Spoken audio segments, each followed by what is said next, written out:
सबसे पहली टिप है हमारी साड़ी को लेकर। साड़ी होती है या कोई भी हमारा नया कपड़ा होता है, तो क्या होता है, हम जब इस तरीके से ब्रश से उन्हें धोते हैं तो उनके जो तार होते हैं वो ब्रश के साथ खिंचकर चले आते हैं और हमारा कपड़ा ख़राब हो जाता है। तो हमें ऐसा क्या करना चाहिए जिससे हम कपड़ा भी धो पाएँ और हमारा कपड़ा ख़राब भी ना हो, तो ना ही इसके नग वगैरह निकले। तो हमें क्या करना होगा, तो हमें लेना है अपना कपड़े धोने का ब्रश, और उस ब्रश को हमें इस तरीके से जब हम कपड़े पर लगाते हैं तो हमारे कपड़े के जो तार होते हैं ब्रश खींच लेता है। तो इसके नुकीलेपन को कम करने के लिए हमें करना है एक छोटा सा उपाय। तो फ्रेंड्स, जब हम रात को खाना बनाते हैं तो तवा हमारा कुछ गर्म रह जाता है, तो उस पर हमें कपड़े धोने का जो ब्रश है उसे हल्का सा इस पर घुमा देना है। तो इस तरीके से जो इसकी गर्माहट है उससे ही हमारे ब्रश के जो दांते हैं, तार है, वो थोड़े से नुकीलापन इनका कम हो जाएगा। तो इससे हमारे जो कपड़े हैं कीमती, उनकी जो तार हैं उन्हें ये बिल्कुल भी खींच नहीं पाएगा और हमारे कपड़े भी सुरक्षित रहेंगे और हम उसे धो भी पाएंगे। बात है हमारे वेट लॉस को लेकर, तो फ्रेंड्स मैंने इस भगोने में कुछ मेथी के दाने और कुछ जीरे के दाने ऐड किए हैं और इसको अच्छे से मैंने पानी के साथ बॉईल कर लिया है। तो बस इसको मैं अब छान लेती हूँ और छानने के बाद इसको थोड़ा हम ठंडा करेंगे। हमें ये गुनगुना ही लेना है और हमें दिन में 3-4 बार इसे पीना है। तो इससे क्या होता है फ्रेंड्स, हमारा फैट कम हो जाता है और ये वेट लॉस करने के लिए बहुत ही अच्छा तरीका है। और इसमें आप नींबू भी निचोड़ सकते हैं। तो फ्रेंड्स, आप नींबू ज़रूर से ही ऐड कीजिएगा। आप देख सकते हैं कि जब मैं इसमें नींबू निचोड़ूंगी तो ये जो कलर है कितनी तेज़ी से हटेगा। तो इसी तरह से फ्रेंड्स आपका फैट भी हट जाता है। तो आप इसे ज़रूर से करके देखिएगा। तो हमने इसको करके देखा है, इसलिए ही मैंने ये नुस्खा आपके साथ शेयर किया है। तो आप इसे यूज करके अपना वेट लॉस अच्छे से कर सकती हैं। तो अब अगली ट्रिक आती है। तो फ्रेंड, जब क्या होता है, हम जब आलू को बॉईल करते हैं तो आलू बहुत गर्म होते हैं और वो हम छू नहीं पाते हैं और हमें जल्दी की वजह से छीलना भी होता है। तो इस तरह से नाइफ से आप उसके टुकड़े बनाइए और ये इस तरह से आलू जल्दी ठंडा हो जाता है और इस तरीके से छिल भी बहुत आसानी से जाता है, जैसा कि आप वीडियो में देख सकते हैं। तो इस तरीके से फ्रेंड्स आप कर सकते हैं। तो इससे आलू जल्दी ठंडा हो जाएगा और आपका काम भी जल्दी हो जाएगा और हाथ भी आपका नहीं जलेगा। तो इस तरीके से आप आलू को छील सकते हैं। तो फ्रेंड्स, आप मेरे चैनल पर नए हैं तो मेरे चैनल को सब्सक्राइब कीजिएगा और मेरी वीडियो को लाइक शेयर कमेंट कीजिएगा और मुझे कमेंट सेक्शन में ज़रूर से लिख कर भेजिएगा कि आप मेरी वीडियो दुनिया के किस जगह से देख रहे हैं। मुझे ये पढ़कर बहुत ही अच्छा लगेगा और बहुत ही अच्छा महसूस करूँगी। अब दूसरी ट्रिक आती है मेरी सींग को लेकर।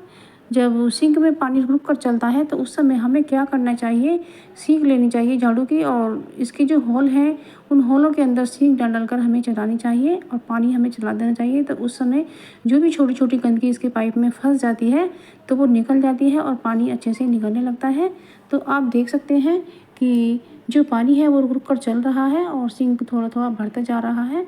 तो बस इसी तरह के आप देखेंगे कि पानी बिल्कुल भी नहीं रुकेगा और पानी बिल्कुल बहुत आसानी से जाएगा। तो आप देख सकते हैं कि सिंक थोड़ा थोड़ा साफ़ होने लगा है और सारा ही पानी बड़े आराम से जा रहा है, बिल्कुल भी नहीं रुक रहा है, आप देख सकते हैं। तो इसी तरीके से सिंक डाल करके आप अपने सिंक को साफ़ कीजिएगा।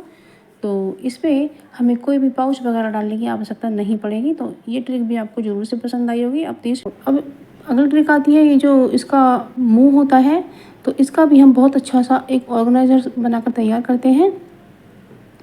तो आप देख सकते हैं कि मैंने इसे कट कर लिया है और उस पर एक ढक्कन को अच्छी तरह से चढ़ा दिया है। तो ये छोटी सी डब्बी हमारी बनकर के तैयार हो गई है और इसके अंदर हम कुछ भी अपना छोटा बड़ा सामान रख सकते हैं। तो मैंने ये राखी के जो मोती वगैरह हैं ये निकाले हैं, तो इसको मैं इसमें रख देती हूँ।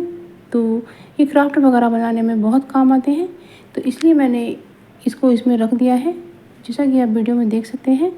तो कितनी अच्छी मेरी ये छोटी सी डब्बी बनकर के तैयार हुई है और ये बॉटल हमारी बेकार ही थी और बेकार सामान से हमने कितना अच्छा यूज़ किया है। तो फ्रेंड्स, आप भी इस तरीके से छोटी छोटी डिब्बियाँ बनाकर तैयार कर सकते हैं। इतना सामान छोटी डिब्बियों में ही रखा जाता है और कितनी सुंदर लग रही है, देख सकते हैं आप। तो इस तरह से आप इस तरह से एक ऑर्गेनाइज़र बनाकर तैयार कर सकते हैं। तो बस ये मुझे बहुत पसंद आया और ये मैंने जिसको भी दिखाया उसे बहुत पसंद आया। तो इस तरीके से आप कर सकते हैं। तो अगली ट्रिक आती है, हम चाय की पत्ती को देखते हैं कि असली है या नकली है। फ्रेंड, इस तरह से हथेली पर लेकर थोड़ा थोड़ा मलिएगा और यदि इस पर कोई कलर नहीं आता है तो समझो ये चाय की पत्ती आपकी असली है। और अब हम दूसरी चाय की पत्ती को भी चेक कर लेते हैं। जब इसको हम इस तरह से मसलते हैं तो यदि इसमें से नीचे से लाल कलर निकल आता है या ब्राउन निकल आता है तो समझो आपकी चाय की पत्ती नकली है। तो इस चाय की पत्ती में मिलावट है और इस चाय की पत्ती में मिलावट बिल्कुल भी नहीं है। तो इस तरह से आप अपनी चाय की पत्ती को चेक कर सकते हैं, क्योंकि आजकल मिलावट का दौर है तो हमें बहुत ही सतर्क रहना पड़ता है। ये जो चूहे होते हैं ये घर में बहुत ज़्यादा नुकसान करते हैं, लेकिन इन्हें मारना कोई भी नहीं चाहता। इन्हें बिना मारे भगाना तो सब चाहते हैं। तो अब एक नई रेमेडी लेकर आई हूँ। तो मैंने सबसे पहले एक प्लेट ली है। सबसे पहले मैंने 1 बड़ा चम्मच इसमें आटा लिया है। इसके आटे के अंदर हम डालेंगे हरी मिर्ची, और हरी मिर्ची हमें तीखी वाली ही लेनी है। तो इस तरीके से ये मेरी तीखी मिर्ची है, बहुत ही ज़्यादा तीखापन है। तो मैं ये हरी मिर्ची बारीक बारीक काट करके इस आटे में मिला देती हूँ। अब हमने लिया है ये एक्सपायर पड़ा हुआ बेकिंग पाउडर। पर चूहों के पेट में जब ये जाएगा तो चूहों को ईचिंग होगी और पेट में दर्द होगा, चूहे बाहर की तरफ ही भागेंगे। और इसमें एक डाल देती हूँ मैं क्लिनिक प्लस का थोड़ा सा शैम्पू। तो ये भी ऐसा रिएक्ट करेगा कि चूहों को बाहर को भागने को मजबूर हो जाएंगे और वो बिना मारे घर से बाहर चले जाएंगे। और इसमें थोड़ा सा हैंड सैनिटाइज़र डाल रही हूँ। यदि आप अच्छी तरह से मिक्स करने के बाद में मैं थोड़ा थोड़ा पानी डाल करके इसे एक सॉफ्ट डो बना लेती हूँ।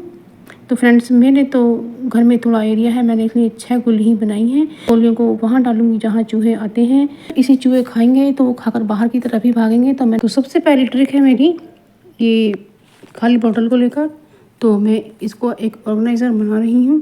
तो मैंने सबसे पहले इसे चाकू से कट किया है गर्म करने के बाद में, और अब मैं इसे सीजर से कट कर रही हूँ। तो बस मैंने ये तैयार कर लिया है और हमें बोतल का ये नीचे वाला पार्ट ही लेना है। तो इसमें मैंने डाला है नमक, और अब मैं इसके अंदर खाने वाला सोडा ऐड कर रही हूँ जो घर में हमेशा रहता है। और ये मैं लौंग डाल रही हूँ, क्योंकि लौंग और नमक और खाने वाले सोडे का जो मिलकर रिएक्शन पैदा होता है और इसकी बहुत भीनी भीनी खुशबू आती है। तो अब इसमें हम लगा देते हैं टिश्यू पेपर। तो टिश्यू पेपर लगाने के बाद इस पर हम एक रबर बैंड लगा देते हैं। यदि आपके पास रबर बैंड ना हो तो आप धागा भी बांध सकते हैं।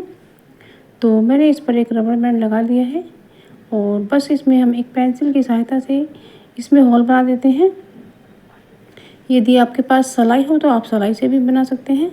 तो इस तरह से मैंने इसमें कुछ होल बना दिए हैं ताकि इसकी खुशबू बाहर आ सके।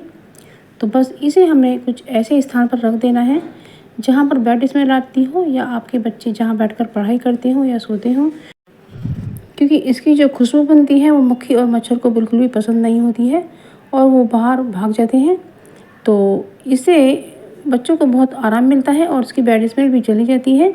अब अगली ट्रिक आती है कि जो ये डब्बे होते हैं खाली, जब जैसे चाय की पत्तियाँ खाली हो जाते हैं तो उन्हें साफ़ करने के बाद ही दूसरा पैकेट डालिएगा। तो इससे हमारी जो किचन है साफ़ सुथरी रहती है, डब्बे ज़्यादा गंदे नहीं होते हैं। और जो पैकेट होता है उसको काट कर बिल्कुल नहीं फेंकना है, क्योंकि जो प्लास्टिक गिर जाती है वो रिसाइकिल होने से रह जाती है और वो ख़राब ही जाती है। तो इस तरीके से पैकेट को ऐसा काटिएगा जो प्लास्टिक उसमें ही लगी रहे। और चाय की पत्ती डब्बे में करने के बाद में तो इसमें हम एक डाल देते हैं नेस्कैफ़े का पाउच, या आप कोई भी कंपनी का कॉफ़ी पाउडर ले सकते हैं। तो उसमें थोड़ा सा पाउडर मिला देने से जब आप चाय बनाएंगे ना तो उसका टेस्ट बढ़ जाएगा और उसका स्वाद निखर के आएगा। आप ये फ्रेंड्स करके देखिएगा, ये बहुत ही यूज़फुल सी ट्रिक है। मैंने ऐसा करके देखा था तो मुझे बहुत ही टेस्टी चाय लगी, तो मैंने इसलिए आपको भी शेयर किया। और इसे नीचे तक चाय की पत्ती में हमें मिला देना है, और जब हम इससे चाय बनाते हैं तो जो चाय का टेस्ट है वो दोगुना हो जाता है। तो इसी तरीके से आप चाय की पत्ती में लौंग भी कोट करके मिला सकते हैं। ये बहुत ही यूज़फुल सी ट्रिक है, ये आप ज़रूर से आजमा कर देखिएगा फ्रेंड्स। तो उम्मीद करती हूँ ये आपको ज़रूर से पसंद आएगी। तो फ्रेंड्स, जब हमें कोई साड़ी ख़रीदनी होती है तब हमारे मन में कुछ विचार उठते हैं कि कैसी साड़ी फैशन के अंतर्गत आ रही हैं, कहीं हम फैशन आउट साड़ी ना ले आएँ। तो फ्रेंड्स, आप देख सकते हैं कि इस तरह की साड़ियाँ चलन में हैं, सिल्क साड़ी, और इसका हैवी लुक है और ये साड़ी बहुत अच्छी है। तो आप देख सकते हैं, और किस तरह के कलर कॉम्बिनेशन बाज़ार में आ रहे हैं या हमें लेने चाहिए। तो इसका अंदाज़ा आप मेरी साड़ी देख कर के लगा सकते हैं।